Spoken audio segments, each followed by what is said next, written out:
The lights hit before the applause. White stage lights, black floor. The cold San Francisco air still clings to your jacket from outside Fort Mason.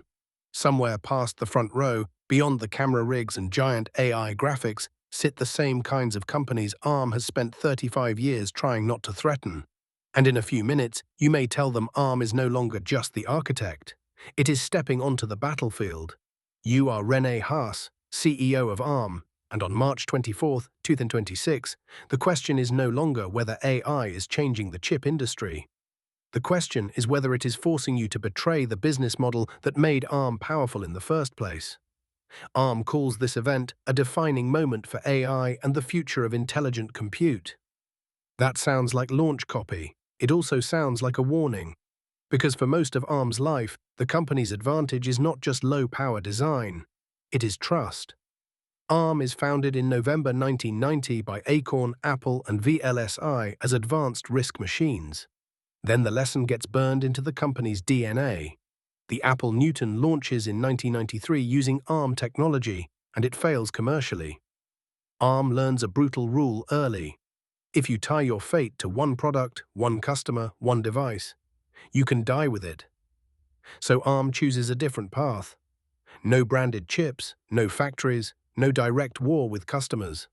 You license the blueprints, let everyone else build the silicon, and collect fees and royalties along the way. Apple can use Arm.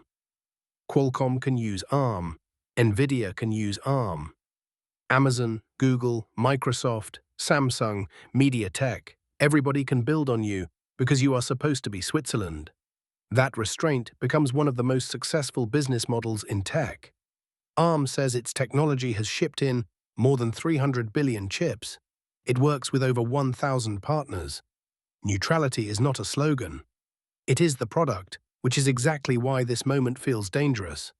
Because standing backstage, hearing the room settle, you know what your customers know.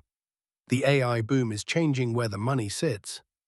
For years, Arm could stay in the background and still win, but AI data centers do not reward the background the way smartphones did. The value is moving up the stack, into whole systems, into rack design, memory, interconnects, software optimization, power envelopes, deployment speed, performance per watt.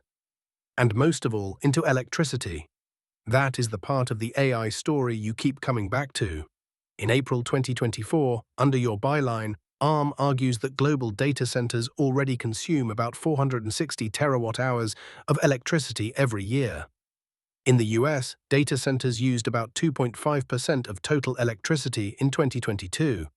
By 2030, according to BCG, that could rise to 7.5%. Your line is simple. In other words, no electricity, no AI. That is not a throwaway quote. That is the clock. Because every quarter, the same pressure gets worse. Models get bigger, inference spreads, agent-based AI pushes more work onto servers. Hyperscalers need more compute, but they also need more useful compute per rack, per watt, per dollar. If Arm waits, someone else captures the layer above the architecture.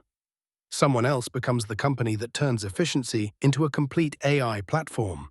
And Arm is close enough now to see that value. By May 2025, Arm reports its first quarter with more than $1 billion in revenue. By February 4, 2026, quarterly revenue reaches $1.24 billion, up 26% year over year. Royalty revenue hits $737 million. License and other revenue reaches $505 million. Arm says its share of CPUs deployed by top hyperscalers is expected to reach nearly 50%. More than 1 billion Neoverse CPU cores have shipped for AI and hyperscaler workloads. That is the twist. You are not making this bet because Arm is losing. You are making it because Arm is winning just enough to see how much of the upside still belongs to somebody else. And some of that future has already leaked into public view. In December 2024, during the Qualcomm trial, lawyers surface a document prepared for Arm's board outlining a strategy for Arm to design its own chips. In court, the line associated with you is unforgettable. We don't build chips. But after that, the reporting gets harder to ignore.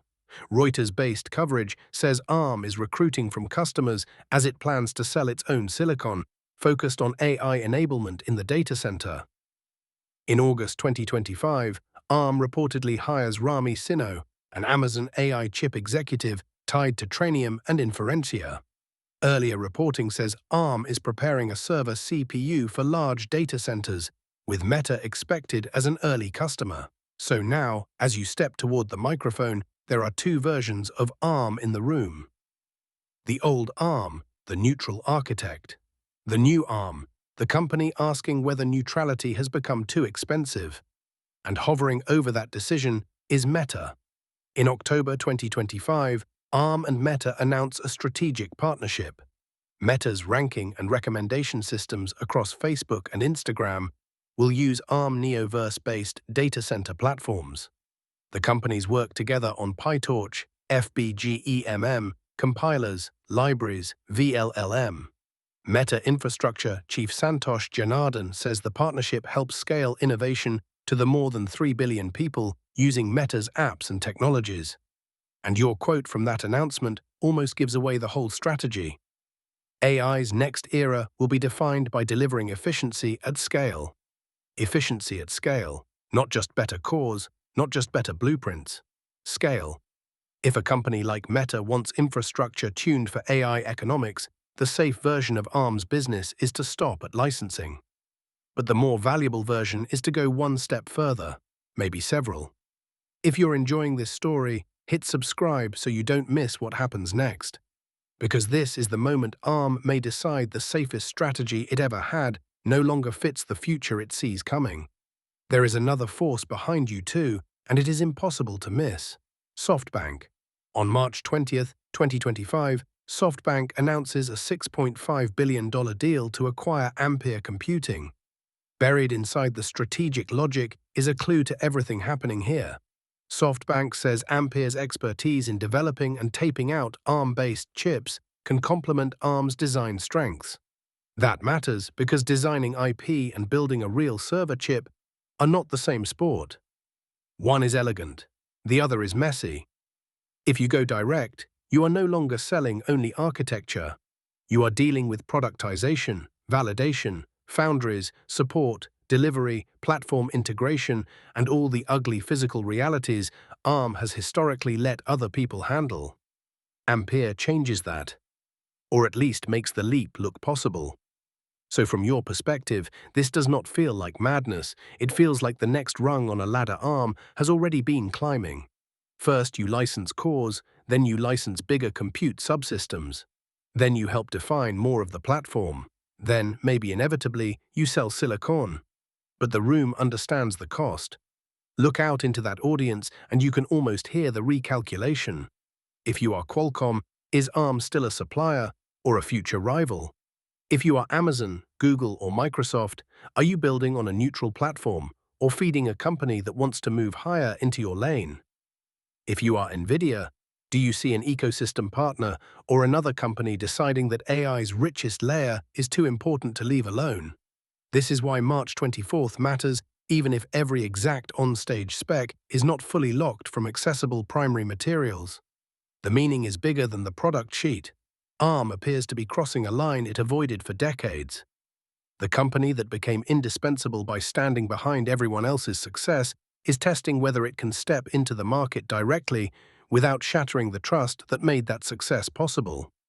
Maybe this is the move ARM had to make. AI infrastructure is too strategic now, too power-constrained, too system-level, too valuable for ARM to remain only the quiet enabler forever. Or maybe this is the kind of move that looks brilliant in a board deck and dangerous in an ecosystem.